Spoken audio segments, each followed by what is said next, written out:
ಕಾರ್ಮಿಕರಿಗೆ ಕನಿಷ್ಠ ಕೂಲಿ, ರೈತರ ಬೆಳೆಗಳಿಗೆ ಬೆಂಬಲ ಬೆಲೆ ಸೇರಿದಂತೆ ವಿವಿಧ ಬೇಡಿಕೆಗಳ ಈಡೇರಿಕೆಗೆ ಆಗ್ರಹಿಸಿ ಸಂಯುಕ್ತ ಹೋರಾಟ ಕರ್ನಾಟಕ ಮತ್ತು ಕಾರ್ಮಿಕ ಸಂಘಟನೆಗಳ ಜಂಟಿ ಸಮಿತಿ ಪ್ರತಿಭಟನೆ ನಡೆಸಿದೆ. ಕೊರಟಗೆರೆಯ ಕೆಎಸ್ಆರ್ಟಿಸಿ ಬಸ್ ನಿಲ್ದಾಣದಿಂದ ತಾಲೂಕು ಕಚೇರಿಯವರೆಗೆ ಕೇಂದ್ರ ಮತ್ತು ರಾಜ್ಯ ಸರ್ಕಾರದ ಜನವಿರೋಧಿ ನೀತಿಗಳ ವಿರುದ್ಧ ಜಾಥಾ ನಡೆಸಿ ಪ್ರತಿಭಟನಾಕಾರರು ಆಕ್ರೋಶ ವ್ಯಕ್ತಪಡಿಸಿದರು. ನಂತರ ಈ ಕುರಿತು ಗ್ರೇಡ್ 2 ತಹಸೀಲ್ದಾರ್ ನರಸಿಂಹಮೂರ್ತಿರವರಿಗೆ ಮನವಿಯನ್ನು ಸಲ್ಲಿಸಿದರು.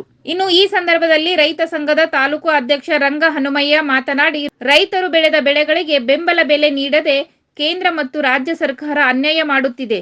ಜೊತೆಗೆ ಕೃಷಿಗೆ ಅವಶ್ಯಕ ವಸ್ತುಗಳ ಬೆಲೆಯೂ ದುಬಾರಿಯಾಗಿದ್ದು, ಕಷ್ಟಪಟ್ಟು ಬೆಳೆದ ಬೆಳೆಗೆ ಬೆಂಬಲ ಬೆಲೆ ಸಿಗದೆ ರೈತ ಆತ್ಮಹತ್ಯೆ ಮಾಡಿಕೊಳ್ಳುತ್ತಿದ್ದಾನೆ. ದೇಶದ ಜನರಿಗೆ ಅನ್ನ ನೀಡುವ ರೈತನಿಗೆ ಭೂ ಸ್ವಾಧೀನ ದಾಖಲೆಯ ಹಕ್ಕು ಪತ್ರಗಳನ್ನು ನೀಡುತ್ತಿಲ್ಲ ಎಂದು ಆರೋಪ ಮಾಡಿದರು. ಎಲ್ಲರಿಗೂ ಧನ್ಯವಾದಗಳು. ಇಲ್ಲಿ ನಮ್ಮ ಕೊರಟಗೆರೆ ತಾಲೂಕಲ್ಲಿ ರೈತ ಕಾರ್ಮಿಕರು, ಆಮೇಲೆ CITU, JCTU ಎಲ್ಲ ಸಂಘದ ಇದರಿಂದ ನಾವು ಒಂದು ಹೋರಾಟವನ್ನು ಹಮ್ಮಿಕೊಂಡಿದ್ದೇವೆ. ಆ ಹೋರಾಟದಲ್ಲಿ ನಮ್ಮ ಅಂಗನವಾಡಿ ಕಾರ್ಯಕರ್ತೆಯರು, ಬಿಸಿಯೂಟ ಕಾರ್ಯಕರ್ತೆಯರು, ಬಂಡೆಯವರು, ಆಮೇಲೆ ಮನೆ ಕೆಲಸಗಾರರು ಇವರೆಲ್ಲನೂ ಸೇರಿ ಒಂದು ಹೋರಾಟವನ್ನು ಹಮ್ಮಿಕೊಂಡಿದ್ದೀವಿ. ಈ ಹೋರಾಟದಲ್ಲಿ ನಮಗೆ ಏನು ಇಲ್ಲ, ವೇತನ ಕೊಡೋದ್ರಲ್ಲಿ ಎಲ್ಲ ಇದು ಮಾಡ್ತಾ ಇದೆ ಸರ್ಕಾರ.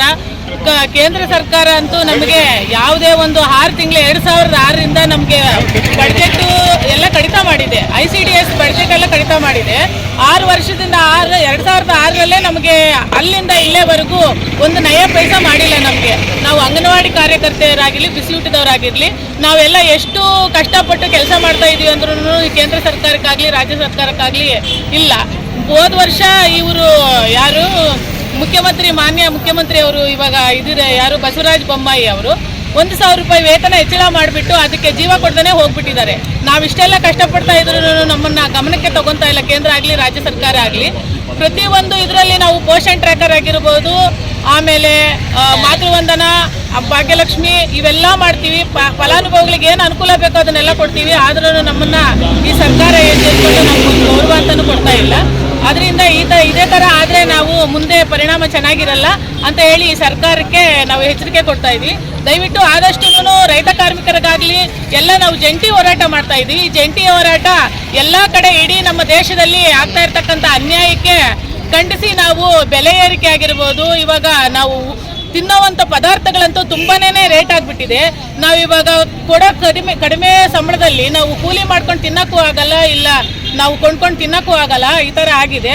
ಅದಕ್ಕೋಸ್ಕರ ನಮ್ಮ ವೇತನಗಳಾಗಿರ್ಬೋದು, ICDS ಯೋಜನೆಗಳಾಗಿರ್ಬೋದು, ಏನು ಅನುದಾನ ಕಡಿತ ಮಾಡಿದಾರೋ ICDS ಹಿಂದಿರುಗಿಸ್ಬೇಕು ಅಂತ ಹೇಳ್ಬಿಟ್ಟು ಸರ್ಕಾರಕ್ಕೆ ನಾವು ಮನವಿ ಮಾಡ್ತಾ ಇದ್ದೀವಿ. ಸ್ನೇಹಿತರೆ, ಏನು ಈ ದೆಹಲಿ ಹೋರಾಟ ನಡೀತಾ ಇದೆ, ಅದರ ಭಾಗವಾಗಿ ಸಾಂಕೇತಿಕವಾಗಿ ದೇಶಾದ್ಯಂತ ಎಲ್ಲ ತಾಲೂಕು ಮತ್ತು ಜಿಲ್ಲಾ ಕೇಂದ್ರಗಳಲ್ಲಿ ಪ್ರತಿಭಟನೆಗೆ ಕರೆ ಕೊಟ್ಟಿದೆ. ಏನೇ ಹಿಂದೆ 13 ತಿಂಗಳಿಗೂ ಹೆಚ್ಚು ಕಾಲ ದೆಹಲಿ ಹೋರಾಟದಲ್ಲಿ ರೈತರು, ಕಾರ್ಮಿಕರು, ಶ್ರಮಿಕ ವರ್ಗದವರು ಸೇರಿ 200 ಸಂಘಟನೆಗಳಿಗೂ ಹೆಚ್ಚು ಸಂಘಟನೆಗಳು ಸೇರಿ ಹೋರಾಟಗಳು ರೂಪಿಸಿದ್ವು. ಆ ಹೋರಾಟದ ಭಾಗವಾಗಿ ಕೇಂದ್ರ ಸರ್ಕಾರದ ಬಡಿದು ಏನು ಕೃಷಿ ಕಾಯ್ದೆಗಳು, ಕಾರ್ಮಿಕ ನೀತಿಗಳು ಇವನ್ನೆಲ್ಲ ವಾಪಸ್ ಪಡೆದು ರೈತ ಪೂರಕವಾಗಿ ಸ್ವಾಮಿನಾಥನ್ ವರದಿ ಏನಿದೆ ಅದರಂತೆ ಜಾರಿಗೊಳಿಸ್ತೀವಿ ಅಂತ ಹೇಳಿ 1.5 ವರ್ಷಗಳು ಕಳೆದರೂ ಇದುವರೆಗೂ ಯಾವುದೇ ರೀತಿ ರೈತರ ಬಗ್ಗೆ ಆಗಲಿ, ದೇಶದ ದುಡಿಯುವ ವರ್ಗದ ಬಗ್ಗೆ ಆಗಲಿ ಚಿಂತೆ ಮಾಡದೆ ಮುಂದಿನ ದಿನಗಳಲ್ಲಿ ಲೋಕಸಭಾ ಚುನಾವಣೆ ಕೂಡ ಹತ್ತಿರ ಆಗ್ತಾ ಇದೆ. ಇದುವರೆಗೂ ಕೂಡ ರೈತರ ಬಗ್ಗೆ, ಶ್ರಮಿಕ ವರ್ಗದ ಬಗ್ಗೆ ಕಾಳಜಿ ವಹಿಸ್ತಾ ಇರ್ತಕ್ಕಂಥದ್ದು ದುರಾದೃಷ್ಟಕರ.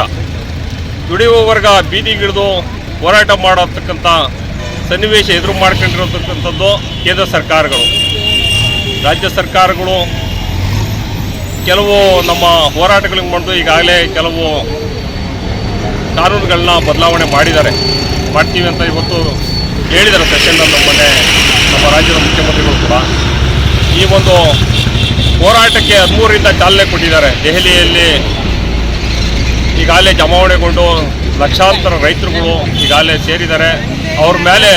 ರೈತರ ಮೇಲೆ ಮೃಗೀಯ ರೀತಿಯಲ್ಲಿ ಕೇಂದ್ರ ಸರ್ಕಾರಗಳು ನೆಡ್ಕೊಳ್ತಾ ಇದೆ. ರಸ್ತೆಗಳಲ್ಲಿ ಮಳೆ ಹೊಡಿತಕ್ಕಂಥದ್ದು, ಬ್ಯಾರಿಕೇಡ್ಗಳು ಹಾಕ್ತಕ್ಕಂಥದ್ದು, ಅಶ್ರುವಾಯು ಸಿಡಿಸ್ತಕ್ಕಂಥದ್ದು, ಇದು ನಾಗರಿಕರು ಮಾಡ್ತಕ್ಕಂಥ ಕೆಲಸವನ್ನು ಮಾಡ್ತಾ ಇಲ್ಲ.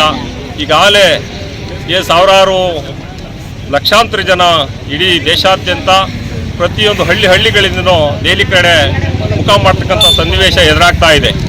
ಹಾಗಾಗಿ ನಾವು ಕರ್ನಾಟಕ ರಾಜ್ಯ ರೈತ ಸಂಘದಿಂದ ನಮ್ಮ ಕೊರಟಗೆರೆಯಿಂದನೂ ಕೂಡ ಏನು ಈ ದೆಹಲಿ ಹೋರಾಟಕ್ಕೆ ಚಾಲನೆ ಕೊಡ್ತಾ ಇದ್ದೀವಿ. ನಾವು ಕೂಡ ದೆಹಲಿಯಲ್ಲಿ ಹೋರಾಟಕ್ಕೆ ರೈತರುಗಳು ಬಂದಿರ್ರೆ ಅವ್ರನ್ನ ಗೌರವಿತವಾಗಿ ಕರೆದು ರೈತರುಗಳು ನಿಮ್ಮ ಸಮಸ್ಯೆ ಏನಿದೆ, ಪೂರ್ವ ಕಾರ್ಮಿಕರ ಸಮಸ್ಯೆ ಏನಿದೆ, ಇದ್ರ ಬಗೆಹರಿಸ್ತಕ್ಕಂಥದ್ದು ತಮ್ಮ ಜವಾಬ್ದಾರಿ.